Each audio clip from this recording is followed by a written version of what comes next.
Magandang hapon ka-agri, ka-green thumb, ka-farmers, at sa itong mga viewers natin, magandang hapon subscriber. Ito ka-agri, magkuha tayo ng talbos ng ampalaya ka-agri, kaya magulay tayo ka-agri.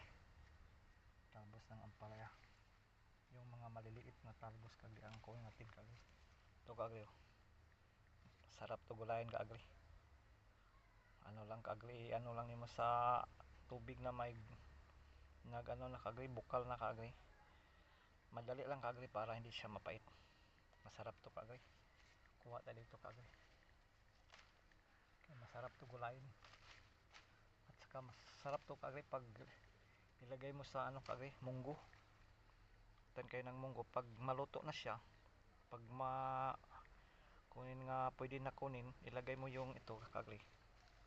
Dali ito maluto kaagri kasi talbos to kaagri. Dali lang.